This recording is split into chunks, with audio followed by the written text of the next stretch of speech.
Welcome to WAPC. We can move to the next section, the question from 2021 question paper. Okay, so the first question is, for a body moving along a straight line, the following VT graph is obtained. So here they given a VT graph. VT graph means velocity time graph. Velocity is plotted with respect to time. Okay, the velocity is given on the y-axis and time is given on the x-axis. So we can come back to the question. According to the graph, first of all we want to check the graph, the displacement during, and we want to calculate some quantity about the displacement. Okay, for option A, uniform acceleration is greater than that during uniform motion. Uniform acceleration is less than that during less uniform motion. Uniform acceleration is equal to that during uniform motion, and option D is uniform motion is 0. See, we can divide the graph into two sections. First part is acceleration part. The second part is constant velocity part. Okay. So in this section, it is a constant acceleration part. That means the velocity is gradually increase. So I mark the final velocity as Vf. Okay. So in this second part, this one is the first part and that one is the second part. In the second part, the velocity is V final. Okay. V final has a magnitude. V final is a quantity, a mathematical number. Okay. And we want to calculate the acceleration. Acceleration is nothing but the final velocity minus the initial velocity divided by time. Acceleration is equal to Vf minus Vi by time. Okay, Vf is given as Vf and I mark the initial velocity as Vi. See, Vi is also a positive quantity, Vf also a positive quantity, and from the graph we can identify that Vf is greater than Vi. So Vf minus Vi is also a positive quantity. That is divided by a time. That means that positive quantity come to a smaller quantity. So acceleration will always smaller than the Vf, V final. Okay, this Vf will greater than this acceleration, because see, we can write as At is equal to Vf minus Vi. So Vf is equal to At plus Vi.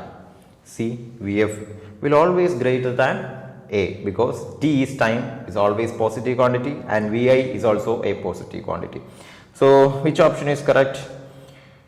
Uniform acceleration is less than that during uniform motion. Yes, option B is the correct answer. So we can move to the second question. A particle starts from rest. Its acceleration A versus time t is shown in the figure. The maximum speed of the particle will be. Maximum speed is just nothing but the velocity V. How we can connect V and A with t? V is equal to At. Acceleration into time is the velocity.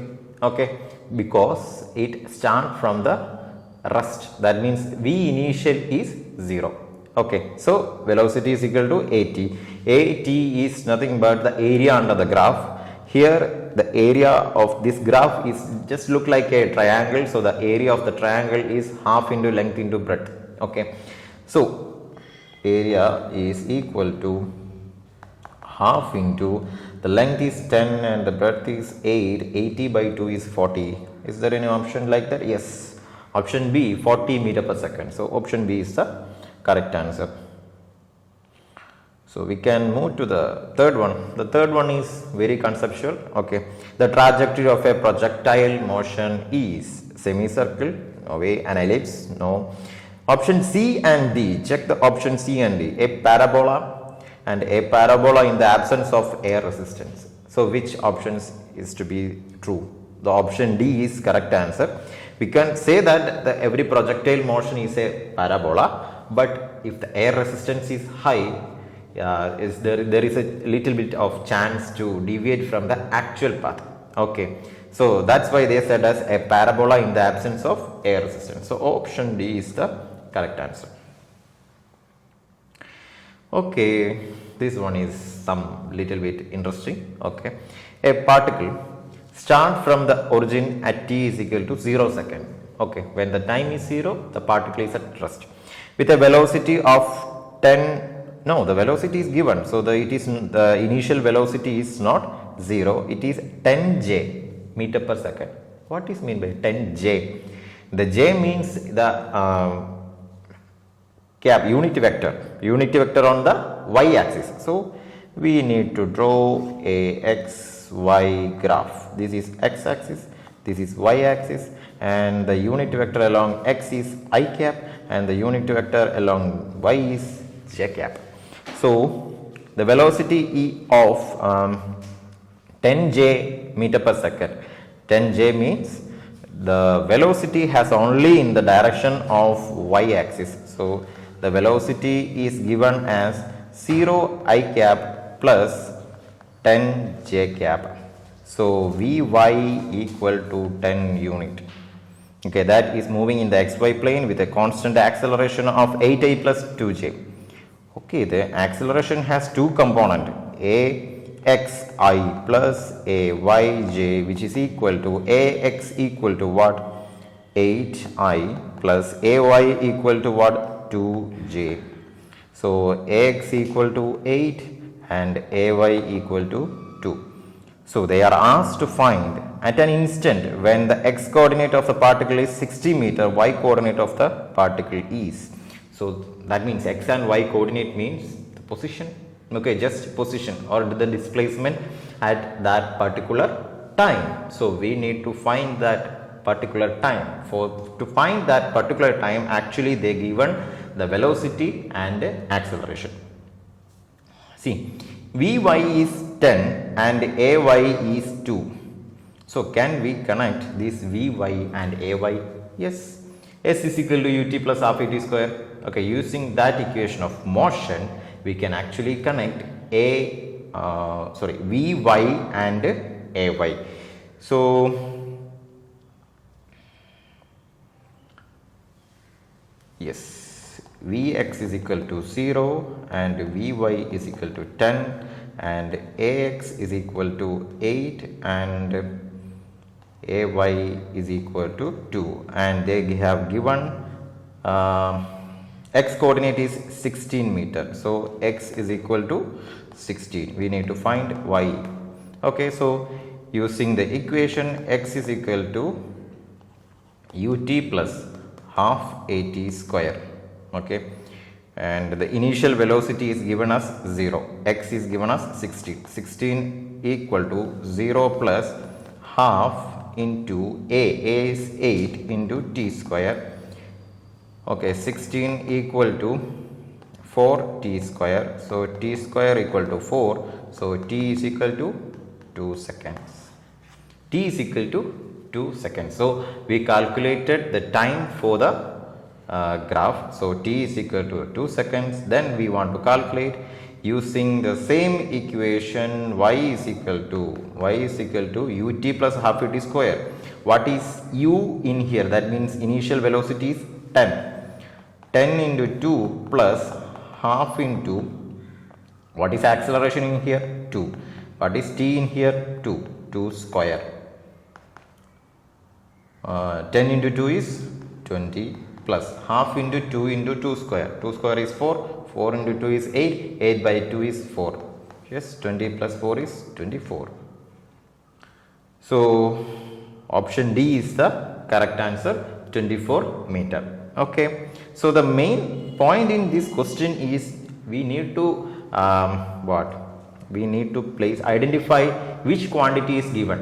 Okay, in acceleration it has two quantity, acceleration in the x axis and acceleration in the y axis. So we need to particularly find each quantity on the x axis, on the y axis. Okay, so we need to find the time. That's why they given us the y quantity, and we need to use that time to find the x quantity. Okay, or they can give the x quantity, we need to find the time using this x quantity, and we use that time to find the y quantity.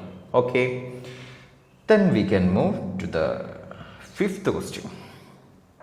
A ball, this question is also based on the concept. Okay. A ball hits the floor and rebounds after an inelastic collision. So, when they say the name inelastic collision, you need to memorize all the properties related to inelastic collision and elastic collision also, because in the options they have given the option related to elastic collision. So, we can easily remove the properties related to elastic collision. We need to only bother about with respect to inelastic collision. So, inelastic collision, in this case, first option, the momentum of the ball is conserved. No, because it is inelastic collision. The mechanical energy of the ball is conserved. No, because it is in inelastic collision. And the C, the total momentum of the ball and the earth is conserved. Okay, not only the ball and the earth is conserved. Okay, we can wait there. The total mechanical energy of the ball is not conserved, because they have written as conserved, but it is not conserved because it is inelastic collision and energy will dissipate by the collision. So, that energy is to be spent by the ball for the inelastic collision. So, option D is also incorrect. Option C, the total momentum conservation. Okay, in inelastic collision also the total momentum. Okay, the momentum given by the earth and the momentum of the ball, total momentum, okay, is only conserved, not the momentum only by the ball, but the total momentum is conserved. Okay, so option C is the correct answer. And we can move to the sixth question. Okay, this problem is a little bit task. Two bodies of masses 8 kg are placed at the vertices of A and B of an equilateral triangle. What is mean by an equilateral triangle? A triangle with all sides are equal and all the angles are 60 degree. Okay, we need to be minding that. A third body of mass 2 kg is placed at the centroid of this equilateral triangle at the center point G of the triangle. If AG equal to BG equal to CG equal to 1 meter, we should a fourth body of mass 4 kg be placed so that the resultant force on the 2 kg body is 0. So, we need to draw this figure. First of all, we need to draw the figure.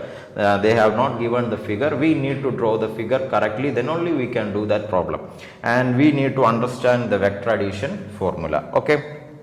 So, I will draw an equilateral. Consider that this is an equilateral triangle and we can mark the side as A, the corner point A, B and C and the centroid as G. We can draw a line between B, G and C, G, etc. Okay. So, we want to mark the angles, because in vector addition we should know the angle what it is. Okay.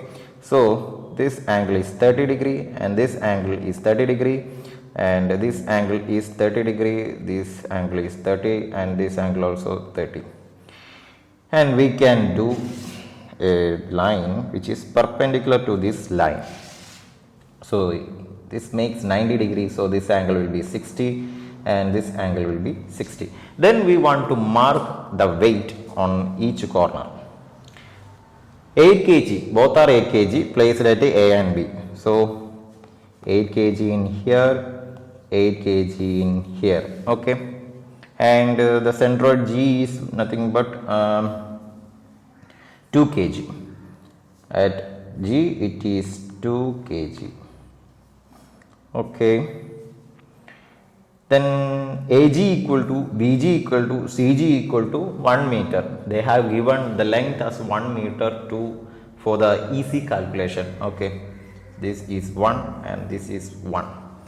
So, see, from this point we can draw a direction to this point. If a body is placed in here, these two bodies can feel a gravitational attraction. Each other can feel a force. That force is called F is equal to K into constant K into product of the mass and divided by the square of the distance between them. That is F is equal to K into m1 m2 by r square. Okay, so this is the formula to find this direction, but we need to consider the direction also, because these forces are in directional. So see, if a mass in here and if a mass in here, they will attract each other. Okay, this makes a force, attractive force. So we can draw, if this is a stationary, a resultant force will act on this here and will act on this. So the resultant force can be in here if this is a stationary, and if this is not a stationary mass and these two mass are stationary, then these mass can be attracted by these two mass. Okay, then the resultant force will be in this direction. Okay, which is both a middle two, because these two masses are equal and these two forces are equal in magnitude. So we can find the magnitude of the force. F is equal to K into what is mass m1, both are 8 kg, 8 into 2 by 1 square, that is 1. So 16 K is the force which is acting on these two direction. 16 K is the force. So what will be the resultant force? Okay, actually we need to find the adjacent side of this right angle triangle. Hypotenuse, we have the hypotenuse. So adjacent side is how we can find the adjacent side of a right angle triangle? We can use the trigonometric equation cos theta. Okay, cos theta can be used to find the adjacent. So F should be the resultant F on this direction. Okay, on the perpendicular direction is 16K cos theta. Okay, and the angle is 60 degree. So cos 60 is nothing but 1 by 2. So 8K is the resultant force on this direction, 8K. Okay, but there is two equal masses. Okay, so we want to consider the mass, the attraction force by that mass also. That mass also gives 8K. So total 16K is acting on the opposite to the direction of CG. Okay, then we want to place a mass in here. We don't know the distance. Okay, we want to calculate the distance, and the mass is given as 4 kg. Okay, 4 kg is to be placed on the third side. We don't know the actual distance from the G. So we need to calculate a force, a magnitude which is opposite to the 16K. Okay, now we have a force 16K on this direction. We need to place a 4 kg on Cj, in which the resultant force is 0. Okay, so that force is equal to product K into product of masses, and in the center mass it is 2 and the placing mass is 4 and divided by, we don't know the distance, d square. Okay, so that must be equal to 16K. 16K is equal to 8K by d square. So 2 equal to 1 by d square. So d square is equal to 1 by 2 and d is equal to 1 by root 2. Okay, so 1 by root 2 is the point GP. Okay, 1 by root 2 from the centroid. Okay, from the centroid it is 1 by root 2 meter. So option B is the correct answer. Okay, so actually what's the main point in here? The main point is the equation connecting the force between two masses, that is F is equal to K into m1 into m2 by r square. And the next beloved point is that when a two force is acting on a mass, two force is here and acting on a mass, the resultant force is calculated using vector addition formula. Okay, so in order to calculate the vector addition, we need to understand what is cos function, what is sin function. The adjacent vector is defined by the cos theta and the opposite vector is defined by the sin function. Okay, we can move to the next question, 7th question. Two capillary tube P and Q are dipped vertically in water. The height of water level in capillary tube P is 2/3 of the height in capillary tube Q. So, two capillary tubes are placed in a same water. So, the water is not changing, that means the density is not changing. Okay, the ratio of their diameter is. So, what is mean by that? The two capillary tube are different in nature. Okay, the radius are different, so the height are different. So we need to already we want to know what is the equation which connect height of the capillary tube and the radius of the capillary tube. Okay, I will write an equation H. H is equal to 2t cos theta divided by r rho g. See, r is the radius of the capillary tube and rho is the density of the water, and the density of water is constant for the two capillary tubes and g is the gravitational constant. So we want to only bother with respect to what? The radius and the height. So h is inversely proportional to r. So h1 equal to 1 by r1 and h2 is equal to 1 by r2. So h1 by h2 is equal to r2 by r1. Correct? Yes, h1 by h2 is equal to r2 by r1. And what is their ratio? P and Q are dipped vertically in water. The height of water level in capillary tube P is 2/3 of height of capillary tube Q. So HP is equal to 2/3 of HQ. Okay, so HP by HQ is equal to 2/3. Okay, that means RQ by RP is equal to 2/3 because HP by HQ is equal to RQ by RP. That means RQ is equal to RP into 2/3. Okay, that means 2/3 of RP which gives RQ. Okay, so actually what is the question? They are asking the ratio of the diameter, not the radius, but the ratio of radius will always equal to ratio of diameter, because diameter is nothing but 2 times of radius, and this equation is for the same all type of capillary tubes. Okay, so we need to only take this ratio. RQ by RP is 2/3, but actually they are asking the ratio of the diameter is actually they are asking P is to Q ratio. Okay, so RP by RQ is to be find. So RP by RQ is 3/2. Okay, then it is 3:2 ratio. The ratio is 3:2 and the option is B. So the next question is 8. A pendulum oscillates symbol harmonically and only if, okay, that question is more about related to the concept. The size of the bob of pendulum is negligible in comparison with the length of the pendulum, and the second statement is the angular amplitude is less than 10 degree.